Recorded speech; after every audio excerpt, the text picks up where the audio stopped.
同大家咧分享一個消息啊！咁喺加拿大嗰邊啦，因為近期嘅大風同埋雨咧，咁已經導致17人死亡噶啦啊！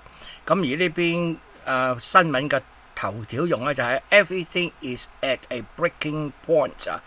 所有嘢都將近咧係要斷啦啊，搞唔掂啦啊！咁睇睇個內容哇！呢度係咩嘢？呢度係山泥傾瀉，咁呢個就係一個 mudslide 啊，一個山泥傾瀉地點咧就喺個 Laurel Canyon 嗰度啊，近住咧係 Los Angeles， 近住洛杉磯嘅，就發生喺星期二2023年嘅1月10日。呢度講就話有17個人就喺近期嘅大風雨之中咧，同埋非常大嘅雨咧，係之中喪命嘅啊！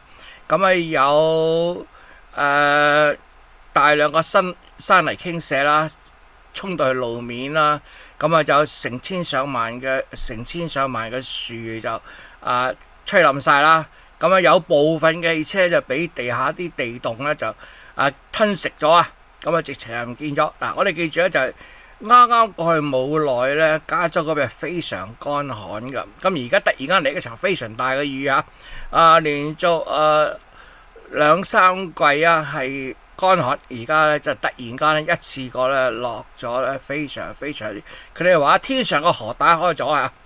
咁死嘅原因咧就有包括俾樹砸親啦，俾啲洪水沖走咗個車上面啲人啦，唔見咗啦嚇。咁就因為咧就長期乾旱咧，所以一雨落嚟嗰陣時咧，嗰個泥土就冇辦法咧即時吸收水分啊，咁所以個水分就喺嗰個地表上面走。咁就大約咧6英寸嘅水咧就可以將架車咧係沖到失去控制噶。去到12英寸度咧，個車就會俾呢啲洪水咧係沖走噶啦。大雨呢個你啦，大雨喺 Santa Cruz Monterey Santa Barbara 一度都大雨啊。咁另外咧就有個節目 Ellen DeGeneres 嗰度就放咗個視頻出嚟啊。佢就話咧而家已經有一個叫做 evacuation order， 即係撤離啦。咁就嗰條河點啊？佢嗰條 creek 佢條 creek 嘅水而家高咗9尺，哇，2米幾啊！而家仲可以再高多兩尺添，咁呢個好犀利。咁當然呢個就係同氣候變化有直接關係啦。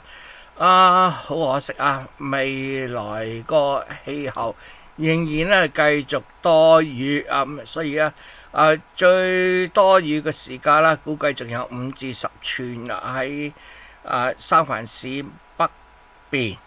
咁個好處咩咧？就而家啲冇咗水嘅水塘，而家咧就可以咧就係裝翻水啦。咁冇嘢嘅，有好嘅梗有壞嘅。咁嗰啲根據紐約時報講咧，啲專家們估計咧呢一次嘅風災水災加埋一齊啦大約咧就係造成10億元嘅損失。哇！犀利！